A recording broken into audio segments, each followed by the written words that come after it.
खासदार जनाब संजय राऊत यांनी परत एकदा सकाळी गांजा ओढून पत्रकार परिषद घेतली आहे।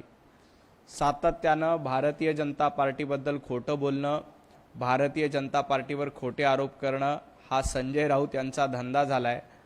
आणि आज तर संजय राऊत हे उभाटा गटाचे प्रवक्ते होते का पवार कुटुंबियाचे प्रवक्ते होते का काँग्रेसचे प्रवक्ते होते असा प्रश्न पडावा अशा पद्धतीची पत्रकार परिषद संजय राऊतांनी घेतली। सातत्यानं नको तिथं नाक खुपसणं, नको त्या गोष्टीवर बोलणं हा संजय राऊत यांचा बावळट धंदा झालेला आहे। हा बावळटपणा सातत्यानं ते करतायत। माझा संजय राऊत यांना सवाल आहे की आपण उभाटा गटाचे प्रवक्ते आहात, शरद पवार साहेबांचे प्रवक्ते आहात, काँग्रेसचे प्रवक्ते आहात का डाव्या आघाडीचे प्रवक्ते आहात हे आधी सिद्ध करा आणि मग अशा पद्धतीची बावळट बडबड करा। एवढंच मला संजय राऊतांना या निमित्ताने सांगायचं आहे।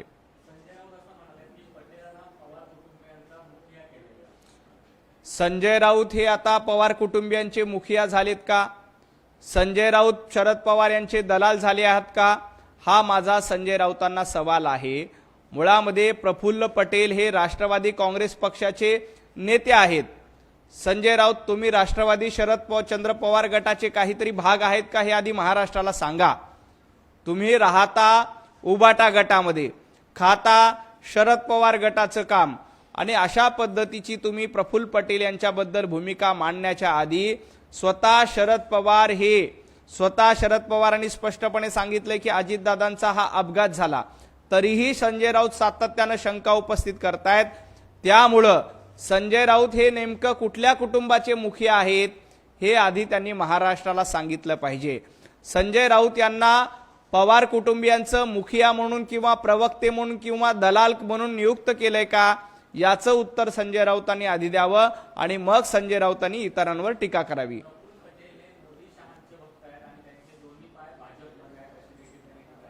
प्रफुल्ल पटेल यांचे पाय कुठे आहेत हे सांगण्याच्या भानगडीमध्ये संजय राऊतांनी पडू नये।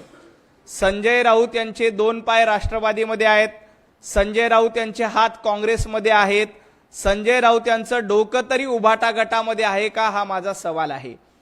सातत्यानं वेगवेगळ्या भूमिका घेणं हे संजय राऊतांचं काम झालंय। त्यामुळं किमान डोकं तरी उभाटा गटामध्ये संजय राऊतांनी शिल्लक ठेवलं की आपलं डोकं हे डाव्यांच्या बाजूला नेऊन ठेवलंय हे संजय राऊतांनी एकदा महाराष्ट्राला सांगितलं पाहिजे। आपण स्वतःचे दोन पाय राष्ट्रवादीमध्ये, हात काँग्रेसमध्ये, डोकं डाव्यांकडे, उभाटा गटामध्ये काहीतरी शिल्लक ठेवा। सातत्यानं इतरांची दलाली करणं, सातत्यानं इतरांची प्रवक्तेगिरी करणं हे संजय राऊतांनी बंद केलं पाहिजे।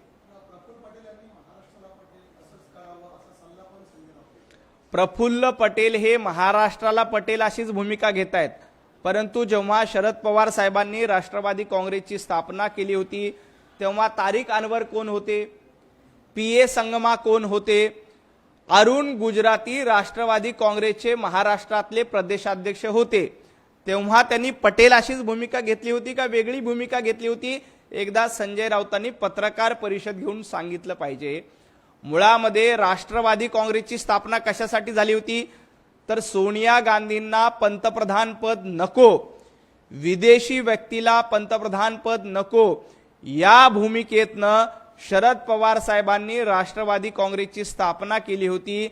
हे संजय राऊत विसरले का ते जाणीवपूर्वक विसरण्याचा प्रयत्न करतायत। मुळामध्ये प्रफुल्ल पटेल यांची काही राष्ट्रवादीच्या अध्यक्षपदाची नियुक्ती झालेली नाही। सुनेत्राताई पवारच राष्ट्रवादी काँग्रेसचं नेतृत्व करणार आहेत आणि त्या खंबीर आहेत। राष्ट्रवादी काँग्रेस पक्षाची जेव्हा स्थापना झाली होती तेव्हा PA संगमा संस्थापक सदस्यांपैकी एक होते, तारिक अनवर एक होते आणि अरुण गुजराती सारखा माणूस म्हणजे ज्यांनी कधीही भेदभाव भाषिकवादाचा शरद पवार साहेबांनी केला नव्हता, अरुण गुजराती देखील राष्ट्रवादी काँग्रेस महाराष्ट्राचे अध्यक्ष होते। मग तुम्हाला पटेल या नावाला का आक्षेप घेत आहेत? संजय राऊत थोडासा अभ्यास करा, तुमची मेमरी थोडीशी कमी झालेली असेल तर बुद्धीला ताण द्या। सामनाचे मागचे संपादकीय जेव्हा वंदनीय बाळासाहेब ठाकरे हयात होते तेव्हाचे संपादकीयाचं पुस्तक माझ्याकडे भेट आहे, तुम्ही विसरला असाल तर मी भेट तुम्हाला देतो, ते संपादकीय वाचा, तुमच्या डोक्यामध्ये प्रकाश पडेल.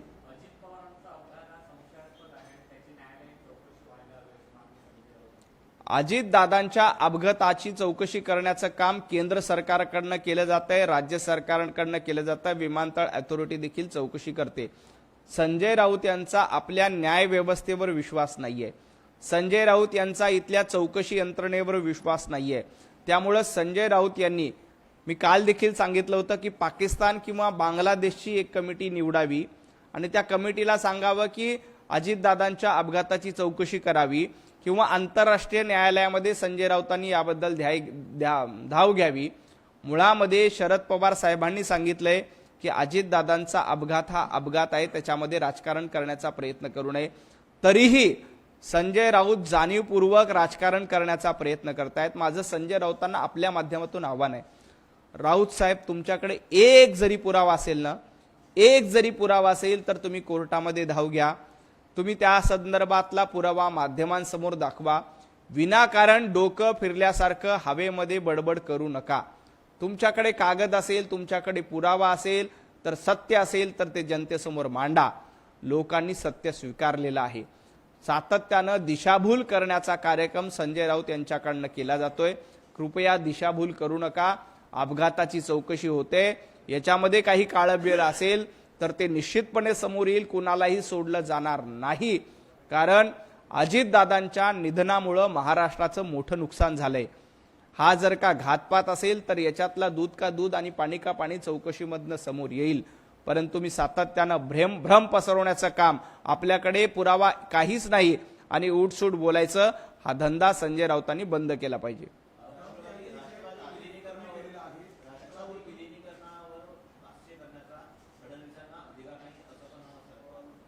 मुळामध्ये राष्ट्रवादी काँग्रेसचं विलिनीकरण करायचं का नाही करायचं हा निर्णय सुनेत्राताई पवार यांनी घ्यायचा आहे. सुनेत्राताई पवार या राष्ट्रवादी काँग्रेसच्या सर्वेसर्वा आहेत. सुनेत्राताई जो काही निर्णय घेतील त्या निर्णयाला भारतीय जनता पार्टीचा पूर्णपणे पाठिंबा असेल. परंतु अजितदादा राष्ट्रवादीच्या विलिनीकरणाबद्दल त्यांचं मत काय होतं हे देखील एकदा बघितलं पाहिजे.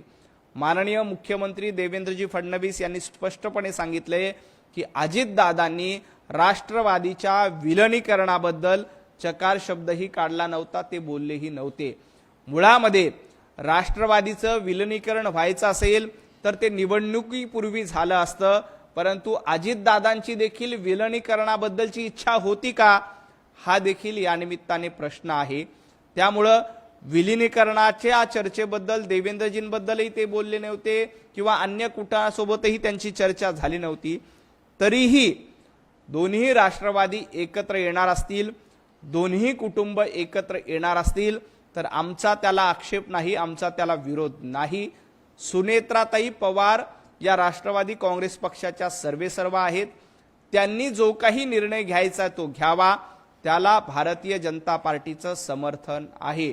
परंतु आपल्यालाच मुख्यमंत्रीपद मिळावं, आपल्यालाच उपमुख्यमंत्रीपद मिळावं, आपल्यालाच राष्ट्रवादी काँग्रेसची पूर्ण सत्ता ताब्यात घ्यावी, यासाठी काही डोमकावळे राष्ट्रवादी अजितदादा पक्षावर ताबा घेण्याचा प्रयत्न करतायत का, हा देखील माझा सवाल आहे.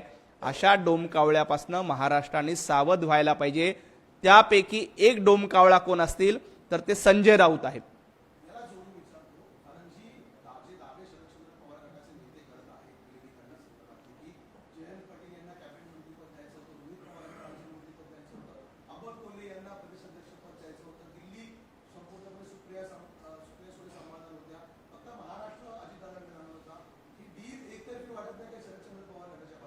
अशा पद्धतीची कुठलीही डील जाहीरपणे मीडियामध्येही चर्चेला आली नव्हती किंवा कुठल्या जाहीर बैठकीमध्येही चर्चेला आली नव्हती.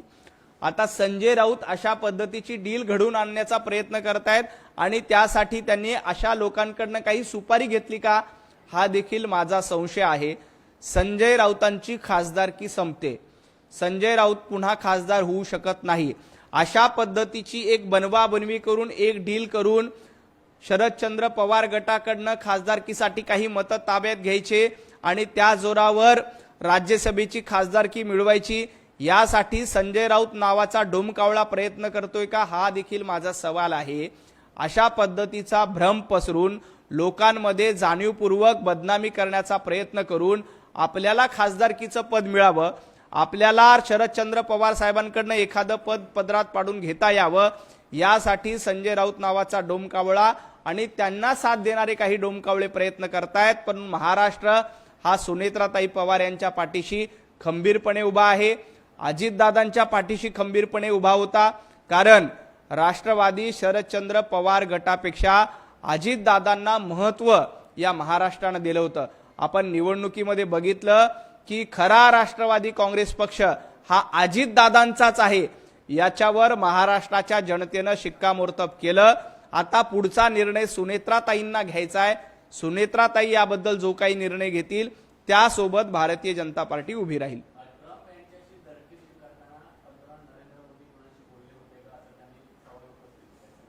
मुळामध्ये संजय राऊत यांनी भारत आणि अमेरिका या कराराबद्दल बोलू नये, त्यांनी बांगलादेश आणि पाकिस्तान यांच्या हितसंबंधाबद्दल जास्त बोलावं, कारण त्यांना बांगलादेशबद्दल प्रेम आहे, बांगलादेशी मुस्लिमांबद्दल प्रेम आहे, पाकिस्तानबद्दल प्रेम आहे। त्यामुळे पाकिस्तान बरोबर डील का झाली नाही म्हणून संजय राऊतांच्या पोटामध्ये जास्त दुखत असेल। अहो, भारत आणि अमेरिका या दोन्ही देशांचं नेतृत्व सक्षम आहे। पंतप्रधान नरेंद्र मोदीजींच्या नेतृत्वात जगभरामध्ये भारताचा डंका वाजवतोय। अमेरिकेसारखा चांगला साथीदार पंतप्रधान नरेंद्र मोदीजींच्या नेतृत्वामुळे पुन्हा एकदा आपल्यासोबत आलाय। खरं तर ही आनंदाची गोष्ट आहे, विजयाची गोष्ट आहे। असं असताना जाणीवपूर्वक आपल्या देशाला बदनाम करण्याचं काम संजय राऊतांकडनं केलं जातोय। तुम्ही भारताला बदनाम करतायत।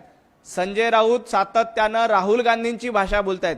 एका बाजूला राहुल गांधी परदेशामध्ये जाऊन भारताची बदनामी करतायत, त्यांचीच री ओढण्याचं काम संजय राऊतांच्या मार्फत केलं जातोय आणि जागतिक पातळीवर भारताची बदनामी कशी होईल याचा प्रयत्न संजय राऊत दुर्दैवाने करतायत।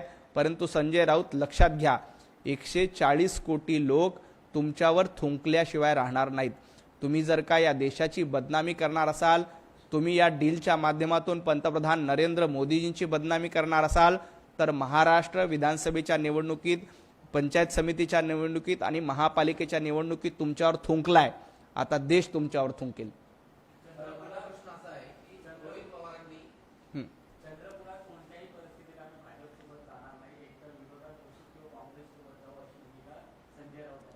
भारतीय जनता पार्टी सोबत येण्याचं आमंत्रण आम्ही तुम्हाला दिलेलं नाही, आम्हाला तुमची गरज नाही।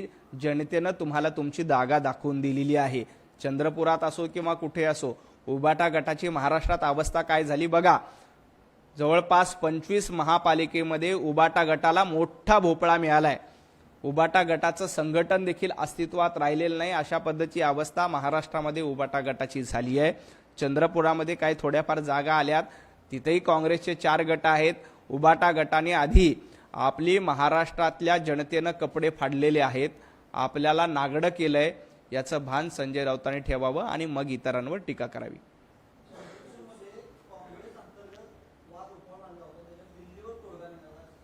तोडगा निघालेला नाही, तोडगा निघणारही नाही। विजय वडेट्टीवार, प्रतिभाताई धानोरकर यांच्यामध्ये मतभेद कायम आहेत। चंद्रपूरच्या एका महापालिकेत काँग्रेसला कशीबशी सत्ता आली, ती देखील यांना टिकवता येत नाही, हे देखील महाराष्ट्रातील जनता बघते।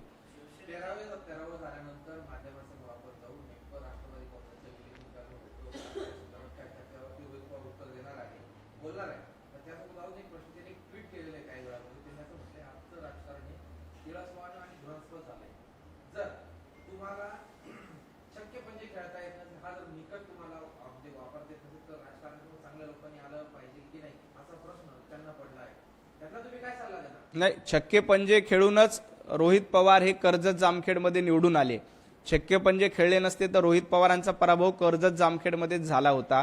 जनतेनं घरी बसवण्याचं काम कर्जत जामखेडमध्येच केलं होतं, परंतु छक्के पंजे खेळायचे, पैसे वाटायचे आणि निवडून यायचे, हा रोहित पवार यांचा जुना धंदा आहे। छक्के पंजे खेळल्यामुळेच रोहित पवार कर्जत जामखेडमध्ये विजयी होऊ शकले, अन्यथा ते त्या राजकारणामध्ये विजयी होऊ शकले नसते। कारण कर्जत जामखेडच्या मतदारांनी रोहित पवारांना स्पष्टपणे नाकारलं होतं। पण धाक धपडशाही करणं, पैसे वाटून निवडून येणं हा रोहित पवार यांचा जुना धंदा होता। रोहित पवारांनी आता स्वतःचा मतदारसंघ बघावा। राष्ट्रवादीच्या विलिनीकरणाबद्दलचा निर्णय रोहित पवार तुम्हाला घ्यायचा नाहीये, तो निर्णय सुनेत्राताई पवार यांना घ्यायचा आहे। सुनेत्राताई जो काही निर्णय घेतील त्याबद्दल भारतीय जनता पार्टी त्यांना पाठिंबा देईल। रोहित पवारांना तो अधिकार उरला नाही। तो रोहित पवारांना अधिकार असता तर बारामतीमध्ये सुनेत्राताईंच्या विरोधामध्ये कशा पद्धतीने तुम्ही रणनीती आखली होती आणि सुनेत्राताईंचा बारामतीमध्ये तुम्ही कशा पद्धतीने पराभव केला होता। अजित पवारांना बारामती विधानसभेमध्ये पराभव करायचा यासाठी रोहित पवारांनी काय काय तयारी केली होती। अजित पवारांना बारामती विधानसभेलाच पाडायचं ही तयारी राष्ट्रवादी शरद पवार गटाने कशी केली होती हे देखील महाराष्ट्राने बघितलंय। तुम्ही अजितदादांना पराभूत करून त्यांचं राजकारण संपवण्याचा प्रयत्न एकेकाळी केला होता, याचं भान देखील रोहित पवारांनी ठेवलं पाहिजे आणि मग गप्पा केल्या पाहिजे।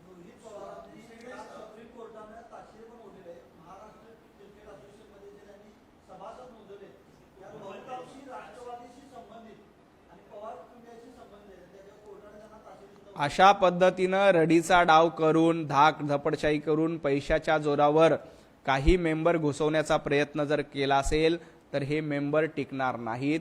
याबद्दल कायदेशीर धाव घेऊन जे अशा पद्धतीच्या अनधिकृतपणे किंवा चुकीच्या पद्धतीने मेंबर करण्याचा प्रयत्न केला असेल तर त्याच्यावर ऑब्जेक्शन घेतलं जाईल आणि अशा पद्धतीचे जे मेंबर झाले असतील त्यांच्यावर कारवाई करण्याची मागणी योग्य त्या ठिकाणी केली जाईल।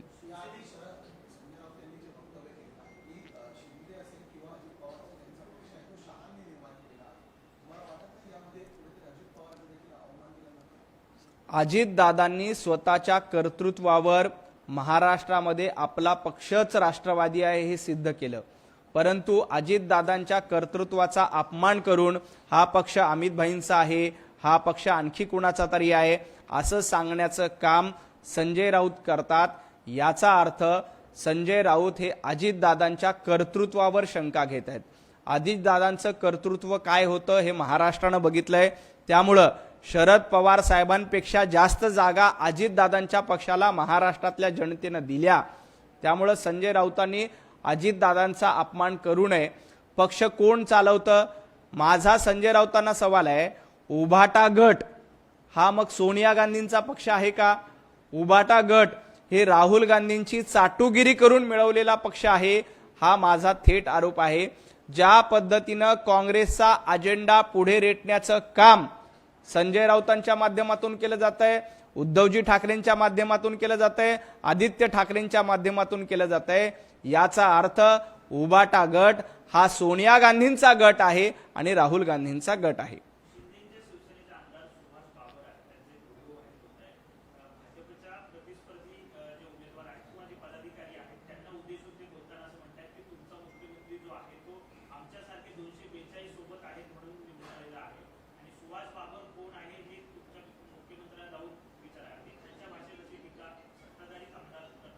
खरं तर मुख्यमंत्री देवेंद्रजी फडणवीस यांना महाराष्ट्रातल्या 11 कोटी जनतेनं आशीर्वाद दिले। 11 कोटी जनतेच्या जीवावर देवेंद्रजी फडणवीस निवडून आले। आमच्यामुळे आले, तुमच्यामुळे आले असं बोलण्याचा अधिकार कुठल्याही आमदाराला नाही। मी तो व्हिडिओ बघितला नाही, व्हिडिओ बघून त्याबद्दलचं उत्तर देतो।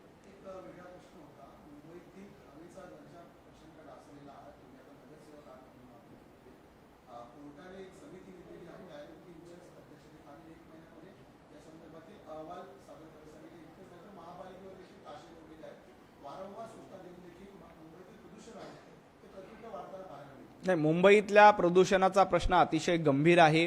महापालिकेमध्ये आत्ता इतके दिवस प्रशासनाचं राज्य होतं, परंतु आत्ता महापालिका लवकरच महापौर बसतील, पुढच्या सगळ्या प्रक्रिया पूर्ण होतील।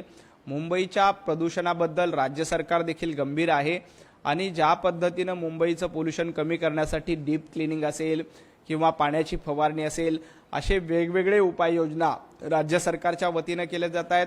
महापालिका देखील येणाऱ्या काळामध्ये याबद्दलच्या उपाययोजना निश्चित करेल।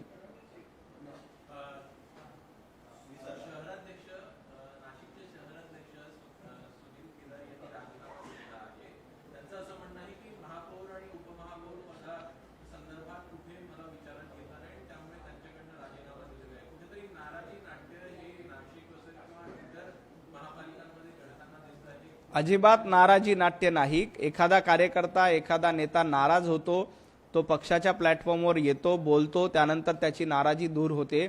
अजिबात कुणीही नाराज नाही। एवढा मोठा पक्ष आहे, काही ठिकाणी एखाद्या कार्यकर्त्याच्या मनासारखं होत नाही, त्यावेळेला तो आपली भावना व्यक्त करणं साहजिक असतं। परंतु भारतीय जनता पार्टी शिस्तबद्ध पक्ष आहे। आमचे पक्षाचे नेते त्यांची योग्य ती दखल घेतील आणि ही नाराजी निश्चितपणे दूर होईल।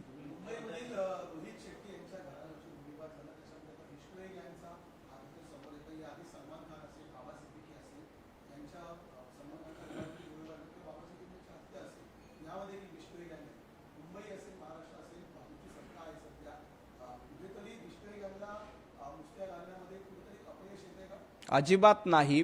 रोहित शेट्टी यांच्या घरावर हल्ल्यानंतर तातडीनं ते आरोपी पकडण्याचं काम पोलिसांनी केलं, गृह खात्याने केलंय। याआधी देखील अशा पद्धतीची जे काही कृत्य झाले त्या सगळ्यांना बंदोबस्त करण्याचं काम, जेरी सांगण्याचं काम पोलिसांनी केलेलं आहे। त्यामुळे गृह खाते अतिशय सक्षम हातात आहे। देवेंद्रजी यांच्याकडे गृह खात्याचा जबाबदार आहे, यांच्याकडे गृह खात्याचा कारभार आहे आणि या प्रकरणामध्ये कुणीही असेल, बिश्नोई गँग असेल किंवा अन्य कोणी असेल, याचा तपास पोलीस चौकशी करतील आणि चौकशीतून जो कोणी दोषी असतील त्यांच्यावर कारवाई केली जाईल।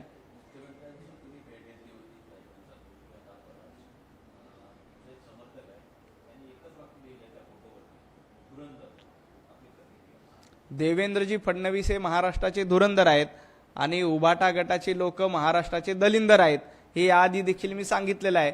देवाभाऊ हे सातत्यानं धुरंदरासारखं नेतृत्व करतायत। आपला पक्ष वाढवला, आपल्या मित्रांचा पक्ष वाढवला आणि जे रहमान डकेत महाराष्ट्रावर डाका टाळण्याचं काम करत होते, 2.5 वर्ष महाराष्ट्रामध्ये डाका टाकून लुटण्याचं काम रहमान डकेत सारख्या माणसाच्या माध्यमातून काही पक्ष जाणीवपूर्वक करत होते।